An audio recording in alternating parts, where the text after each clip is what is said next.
Revenge with Karen. The night before it all collapsed, I was in the office kitchen reheating soup from a dented can of Progresso and triple-checking a patch I'd written for someone else's code again. The lights buzzed like they were tired too, half the cubicles dark, the other half just cluttered with leftover ambition and empty LaCroix cans.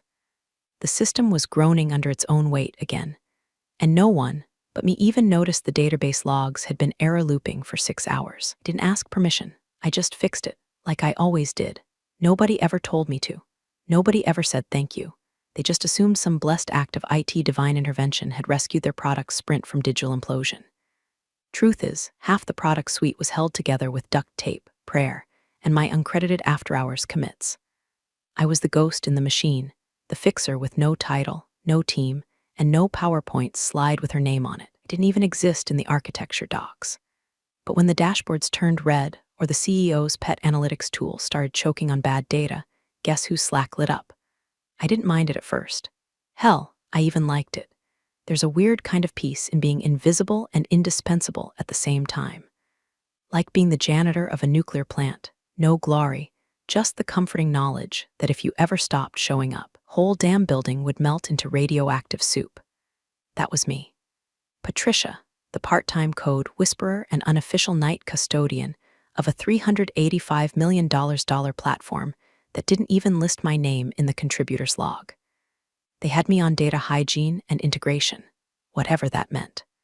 What it really meant was, when something exploded at 2 a.m. and no one knew how to trace the root cause, I was the one who connected the dots between 4 vendors, 2 deprecated scripts, and 1 arrogant senior engineer who hadn't updated a cron job since 2020. The best part? I wasn't even assigned to the platform team. Technically, I wasn't supposed to touch it. My job was to observe and assist, which is corporate speak for sit still until we need a scapegoat. The platform was bleeding out bugs like a gut-shot deer, and nobody else had the stomach to do the surgery. So I did, quietly, week after week. Holiday weekends, sick days, sometimes from the parking lot of my kids' soccer practice with a hotspot and an apologetic smile. And no, this isn't one of those sob stories about being overworked and underappreciated. You already know that part.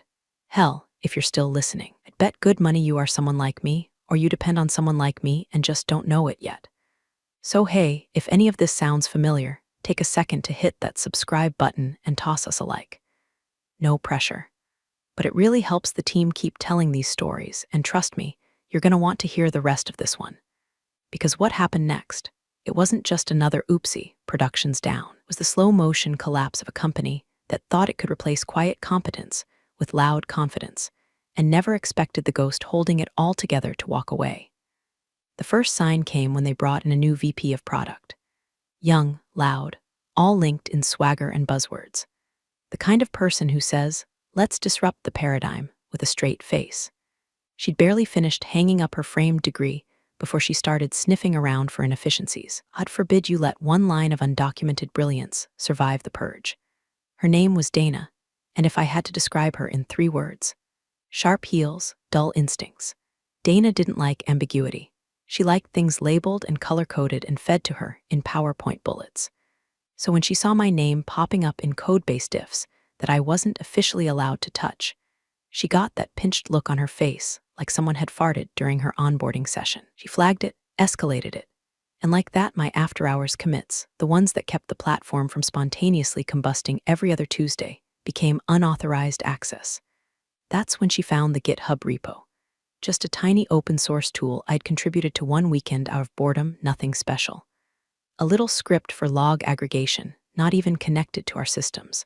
But it had my name on it, and to Dana, that was blood in the water. She called it moonlighting, violating company policy, conflict of interest, like I was running a side hustle empire from the break room while our infrastructure crumbled around me. I didn't push back, I didn't protest. I just kept doing what I'd always done, quietly holding the center together with my bare hands and whispered bug fixes. Because I knew something Dana didn't. The center doesn't scream when it snaps. It just stops. Dana's grand entrance wasn't subtle. First week on the job, and she was already stapling agile mindset posters over the emergency exit maps like we were all toddlers who needed motivational cartoons to remember how to code. She didn't walk through the office. she marched. Clipboard, designer flats, that perfume that smelled like crushed ambition and expired pink lemonade. One of those people who talks like she's narrating her own biopic. She called it strategic modernization. Really, it was just a corporate exorcism. Every legacy process, undocumented tool, or vaguely brown and gray UI panel got flagged for review, which meant I don't understand this, so it must be obsolete. And if your name was attached to anything old, messy, or off the books, God help you. Most folks were smart enough to nod and retreat. But me? Well, I wasn't on any org chart that mattered, which meant I wasn't technically under her jurisdiction. It should have been a blessing. Turns out it was a target. I remember the moment she first asked about me. I wasn't even in the meeting, but the story got passed around like stale breakroom donuts. "So who's Patricia?" she asked, squinting at a deployment log like it had personally insulted her MBA. She's on the integration team," someone muttered, already sweating. "Then why is she committing to the core platform repo and debugging system-level exceptions?" One answered. Dana, to her credit, didn't throw a tantrum, not yet. She just got very still. You know that kind of stillness? Like when a raccoon spots you mid-trash raid and decides whether to bolt or go feral. That was Dana, except instead of rabies, she had an executive badge and a passive-aggressive email signature that said, "Let's build something bold." 2 days later, she started digging. My commits, my Slack messages, my code review comments going back 2 years. All the little digital fingerprints I'd left while keeping their Frankenstein codebase alive. At first, she couldn't believe it. Then she decided to turn it into a crusade. That's when she found the GitHub repo.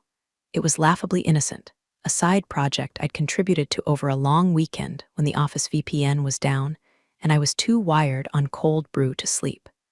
Just a parser tool, 147 lines of Python, public repo, MIT license, nothing even close to proprietary. But Dana wasn't interested in nuance. She screenshotted it like she'd caught me laundering money through Minecraft servers. The email hit my inbox at 3:17 p.m. on a Wednesday. Subject line, urgent, outside contributions in conflict with policy. I opened it, read it twice, closed it, didn't even blink. Dana had CC'd HR, Eagle, and a senior manager I'd never even met, probably to make it look like a coordinated takedown instead of a petty power grab. The body of the email was a masterpiece of vague accusations and weaponized professionalism. Words like concern, potential conflict, and unauthorized engagement floated between bullet points and hyperlinks like turds in a punch bowl. The part that got me wasn't the accusation. It was the sheer gall. Ina had never once spoken to me directly. Not a single conversation. Not even a "hey, thanks for stabilizing prod after that calendar API exploded." Just straight to escalation, like I was a risk to be mitigated, not a person. I didn't respond. What was there to say? Yes, I wrote a tool on a weekend using my own laptop and brain cells. No, it didn't use any company code. And yes, I'd do it again because, surprise, of us like solving problems even when no one's clapping. But silence was my answer, same as always, because silence makes people nervous, and nervous people make mistakes. That night, I stayed late, not to fix anything, just observing. The ticket queue was backing up again. Jenkins' pipeline was hiccuping like it ate bad sushi. Someone had pushed a hotfix directly into prod without review again. The same cycle, the same chaos. Except this time, I didn't step in, I just watched it spiral. And the best part, Dana thought she'd caught a rat in her pristine little ship. What she didn't realize was I was the duct tape holding her lifeboat together. And now she was prying it loose. It was like watching someone repaint a house while the foundation rotted underneath. But hey, at least she had pastel post-its and a fresh new Slack channel named #Innovation Strikeforce. I went home that night and slept like a rock, because when people like Dana think they've won, they stop checking for cracks. And baby, I am the cracks. Monday morning hit like a car crash in slow motion. The kind where you see it coming, can name the make and model of the disaster, but still can't stop it from happening. 9:00 a.m. sharp, Dana scheduled an all-hands alignment call, which already smelled like HR cologne and a severance envelope, kind of meeting that doesn't need an agenda because the blood's already been drawn. I logged in from my living room, coffee in hand, face blank. 32 boxes of coworkers flickered on screen, most of them half-dressed, half asleep, or half hoping they wouldn't get called out next. Then Dana appeared. Her face took up a full third of the screen, framed perfectly. lips glossed, eyes lit with the righteous fire of someone about to announce a promotion or a public beheading. She cleared her throat like she was about to deliver a sermon and said, "Let's get started with something important." I could hear the collective posture shift through the Zoom ether. Somewhere, someone muted too fast. A dog barked. I didn't blink. Dana smiled like a python. "We take integrity very seriously here. Transparency, accountability, and adherence to company policy are the bedrock of our values." I could feel it coming. Not dread, just the cold inevitability of a train you'd watched switch tracks 2 weeks ago. This weekend, while conducting a standard audit of external contributions, we uncovered a direct violation of our conflict of interest policy. She paused, milking the silence. And unfortunately, that violation concerns one of our own, Patricia Moore. 32 faces froze. A few mouths dropped. One guy instinctively shut off his camera. That would save him from guilt by association. I stayed perfectly still. Dana kept going. "Patricia has been contributing to third-party projects using infrastructure and expertise derived from this company. That is considered moonlighting under our current employment agreement, and as such, she's being terminated immediately." A few audible gasps. One person, new hire, maybe, actually said, "Wait, Patricia." I didn't speak until the full weight of her stupidity settled into the silence. Then, calmly, like I was ordering a sandwich, I said, "My second job was fixing your code. For free, no raised voice. No snarky mic drop. Just the truth dropped like a manhole cover." Dana blinked. The silence stretched so long I could hear someone's dryer cycle beep in the background. Then, without waiting for her next word, I clicked leave meeting, stood up, walked over to my desk drawer. My laptop went into my bag, badge on top. A couple of post-its with scribbled passwords I wouldn't be needing anymore. I grabbed my keys jacket and the mug that said this meeting could have been an email. Poetic justice. No goodbye emails, no Slack farewells, no dramatic slow clap from the interns. Just me walking out the front door into the crisp Monday air. I didn't rage. I didn't cry. I didn't look back, because I knew what they didn't. You can fire a ghost, but you better pray it wasn't the ghost holding up the ceiling. And the second I stopped, everything I'd been silently stabilizing would start to rot. 10 minutes after I walked out, the first ticket hit support like a pebble tossed in a still lake.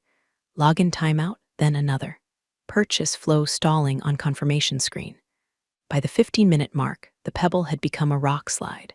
Pages slowed to a crawl. Port generation froze. Scheduled jobs jammed up like cholesterol in a corporate artery. The ticket queue lit up like a Christmas tree wired by a drunk electrician. No one panicked yet. These systems had hiccuped before. Everyone assumed it was just another one of those weird Monday glitches, maybe a bad deploy from over the weekend or Jenkins throwing another tantrum. Happens all the time, right? Wrong. Because I wasn't there anymore. DevOps logged in, half awake, still nursing coffee and that false sense of competence you get before your illusions die. They started poking around. Restarted the API container. Rebuilt the front-end bundle. Nothing worked. Then came the first red flag, rollback failed. Failed, not reverted with warnings, not missing dependencies. Just failed, as if the rollback branch didn't exist. Next came the log files. Except they weren't really files anymore. More like empty shells, paths that led nowhere. Error messages referencing non-existent instances. Stubs left behind like bones picked clean. Logging had been quietly rerouted through an experimental module I built 6 months ago, after I found out the default system was truncating critical tracebacks. No one knew that. No one asked. They just knew logs worked. Until they didn't. One junior dev tried pulling the last known stable config from our internal wiki. Guess what? The page was marked under review by Dana's workflow task force. It had been cleared for content modernization. Another developer, voice tight, asked, "Where's the hotfix branch?" Silence. Then someone replied, half laughing, "There's no hotfix branch. Patricia handled that stuff manually." And just like that, the room went cold. I imagine the first real shiver hit the team when the platform health dashboard started throwing null values instead of metrics. CPU flatlined. Memory usage graphs looked like X of a dying patient. But instead of spiking, they just dropped to 0. Are the monitoring agents down? Can't tell. The agent scripts are pointing to an unversioned config. Wait, who last touched this? Pause, scroll, my name. I wasn't trying to be a gatekeeper.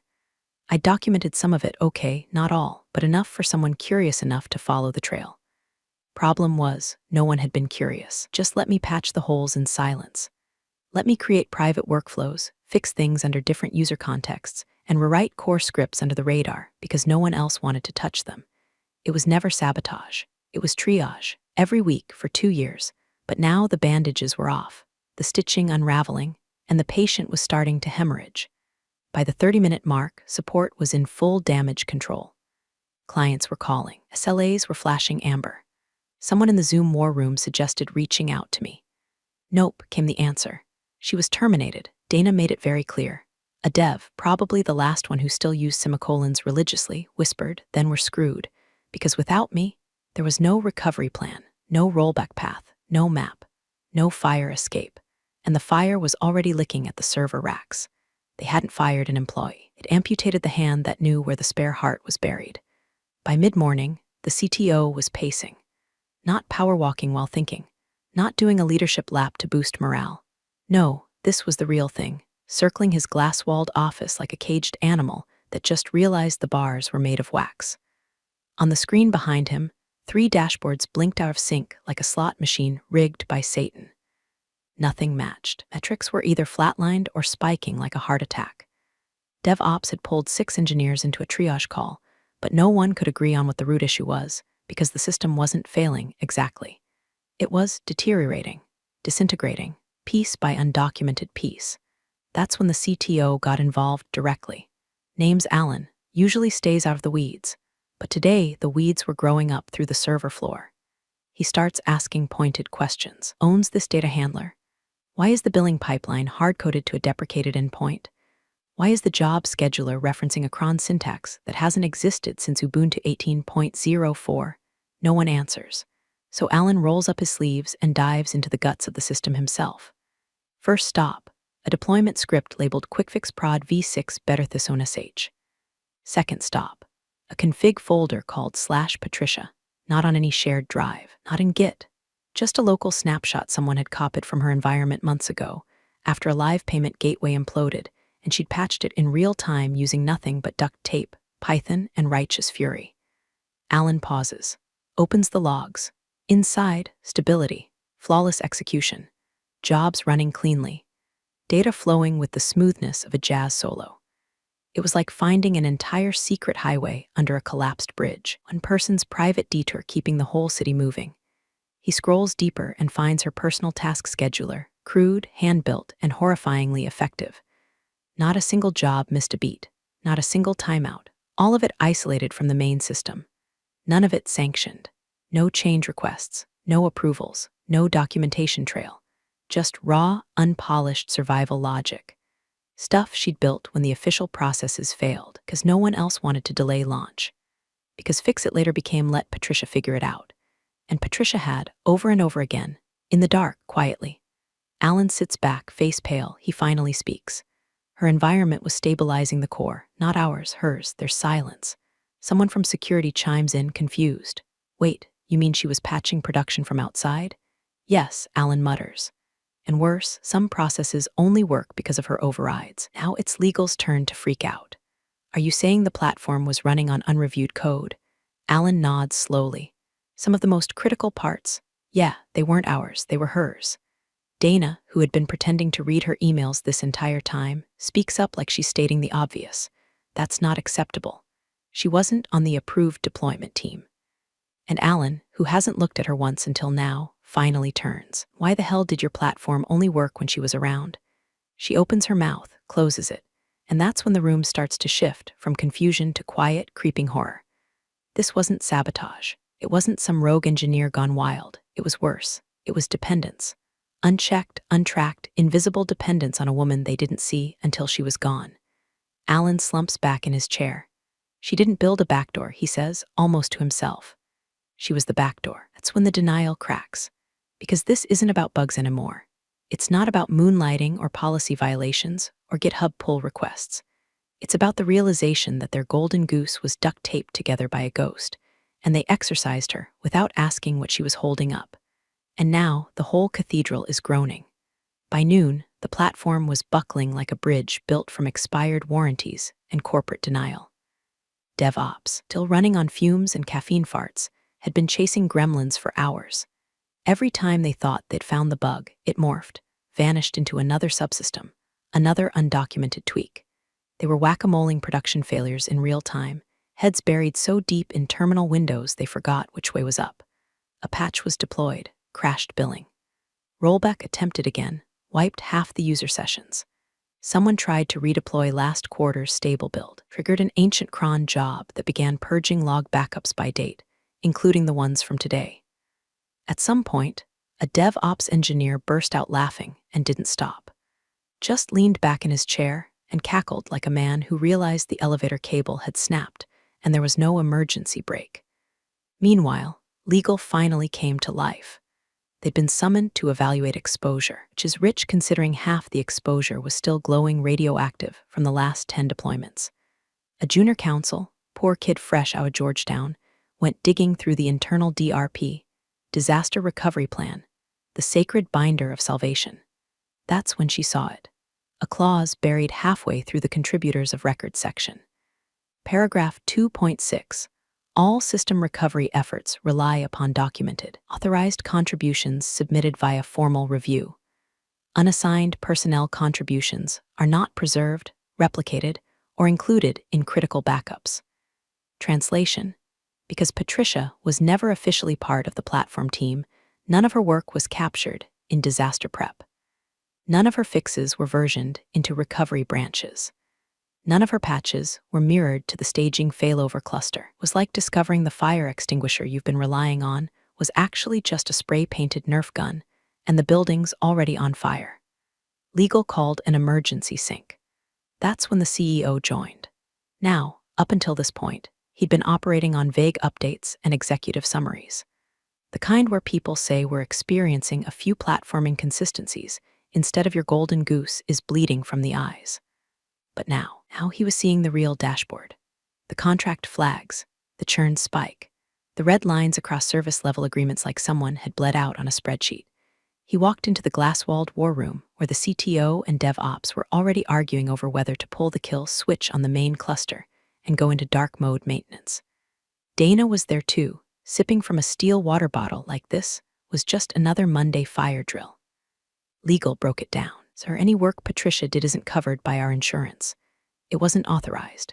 It wasn't archived. It can't be restored. The CEO narrowed his eyes. Wait, none of it? No, sir. How much of the platform depended on her? Alan, the CTO, sighed. Too much. Dana finally spoke, shrugging like she was brushing lint off her ego. Well, she shouldn't have been in that code anyway. The silence that followed could have flattened a city block. CEO turned his head toward her slowly, deliberately, like a man watching someone light a cigarette on a leaking gas line. Excuse me, he said, voice low. She wasn't assigned to the platform team, Dana said, still smug. She had no business deploying fixes without going through formal workflow approvals. Alan let out a sound between a groan and a prayer. And yet, those unauthorized fixes are the only reason we didn't collapse 6 months ago. Eagle tried to step in. To be fair, she was technically in violation of. She was fixing your damn code, Alan snapped. The CEO turned back to Dana. You fired her? Yes, she said, and for the first time her voice cracked just a little. It was a policy violation. He didn't yell, didn't scream. He just stared, long enough to make everyone in the room squirm. You fired the person who was holding the roof up because she was doing too much, he said slowly. Dana looked away. That's when it became clear. Nobody was in charge anymore. Not legal, not product. Not even the CTO, who was now Googling old Stack Overflow threads like a priest searching for forgotten scripture. The building was still upright, sure, but the steel beams were groaning. The lights were flickering. And in the middle of it all, the person who used to patch the cracks with spit, wire, and code no one else could read, she was gone, voluntarily, without a single threat, without a single malicious line of code. She just stopped, and that was enough to break everything. The war room had gone quiet, not calm, quiet.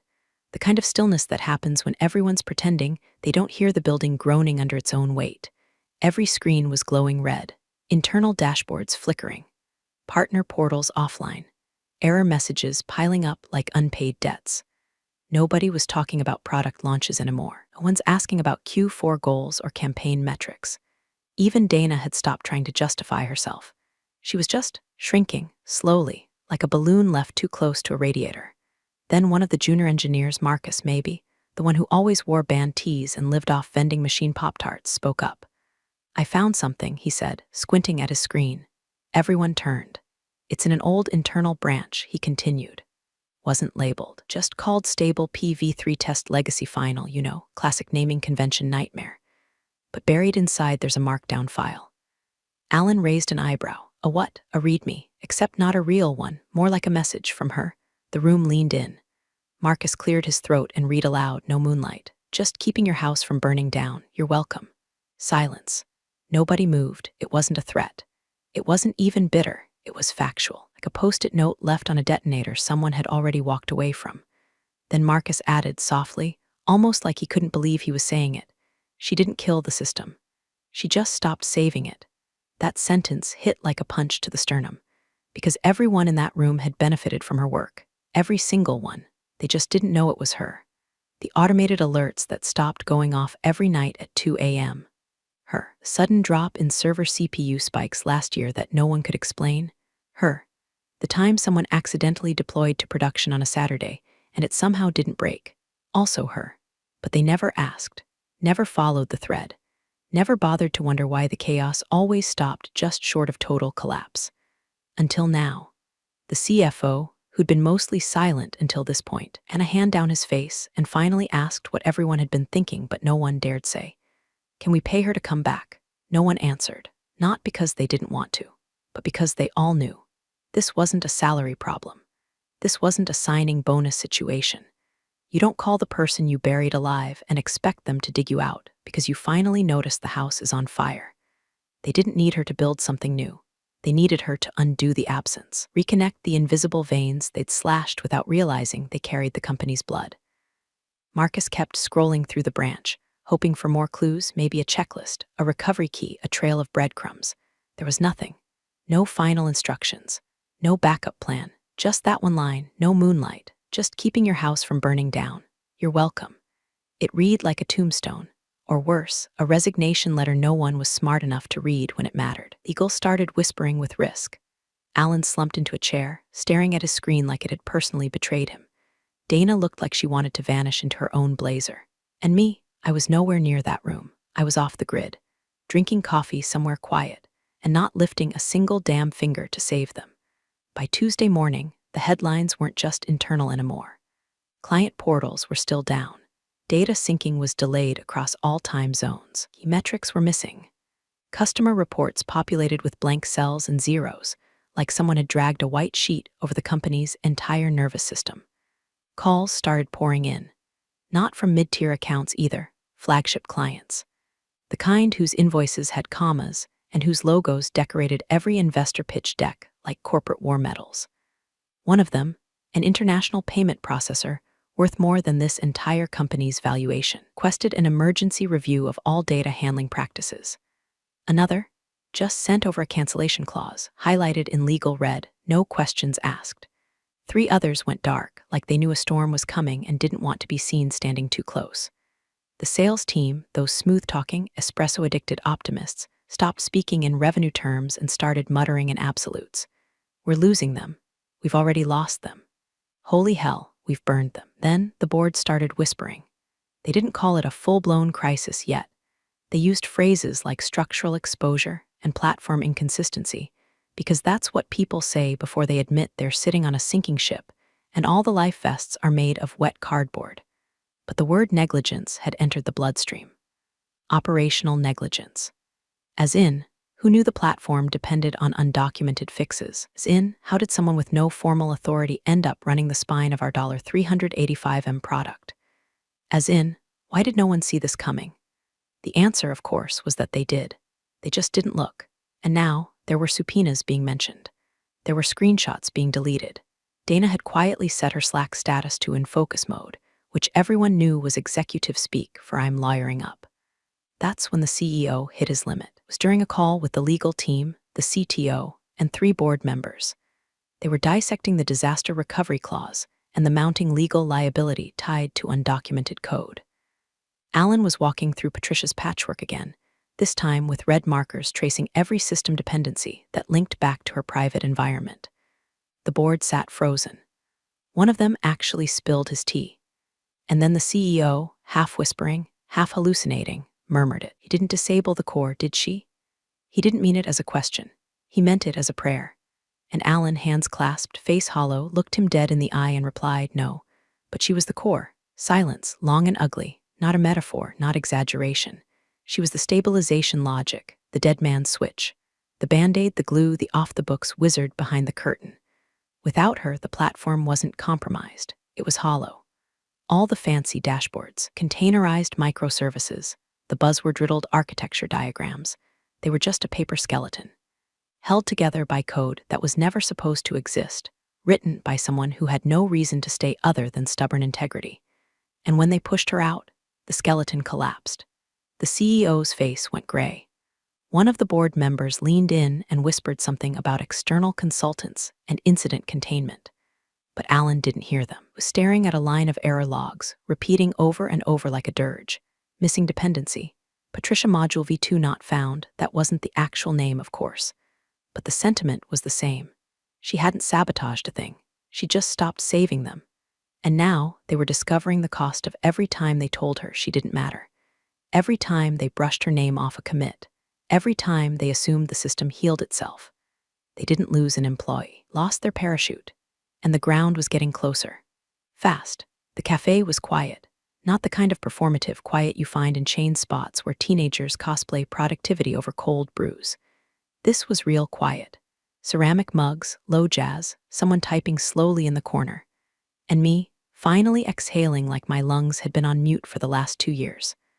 Outside, the city buzzed with its usual Monday hangover, cars inching past red lights, people pretending their AirPods made them untouchable. But in here, time felt still, like the universe had finally gotten the memo to give me a damn minute. I sipped my tea, black, hot, no sugar, the way I like my mornings and my boundaries. Then my phone buzzed. New email. Subject line, urgent, consulting opportunity, immediate reinstatement, sender, Dana. Of course it was. I tapped it open. No salutation. No apology. Just corporate desperation in Arial font. We're offering a 6-month consulting contract at an elevated rate to assist with critical platform stabilization. Work remote or on-site. Priority access. We value your experience and would appreciate your support during this transition. Translation, we're on fire, and the hose was actually your coffee mug. I read it twice. Not out of consideration, just out of morbid curiosity, like watching a raccoon try to operate a vending machine. Then I deleted it. No reply, no drama, just gone. My thumb hovered for half a second like maybe I should feel something. Satisfaction, closure, spite, but no, there was nothing left to feel. I wasn't angry anymore, not disappointed, not even smug, just done. That was the real victory, not revenge, not even justice. Just freedom from being their secret safety net. 10 minutes later, another buzz, different sender. Subject, we've been following your work. It was from a competitor. One of the few companies I'd ever quietly respected, the kind that credited their engineers by name in release notes and didn't pretend culture meant pizza Fridays. Their offer was simple: generous salary, signing bonus, full credit, lead role on a new platform built from the ground up. No Dana, no midnight firefights, no more duct tape disguised as product strategy. I stared at it for a long time. Not because I didn't know the answer, but because for the first time in years I got to decide. Not react, not patch, not save, choose. I set the phone down, unread reply still open. The tea was cooling, the sun hitting the window just right, and somewhere down the street a busker played something soft on a saxophone. And I smiled, not because I'd won, but because I'd walked away and they noticed the hole I left behind. That's the thing no one tells you about being the ghost in the machine. You don't haunt them by lingering. You haunt them by leaving. So I took another sip, and I didn't look back. Appreciate you sticking around, you wise old rebels. Smash that subscribe button, or this fossil might just cause another epic fiasco.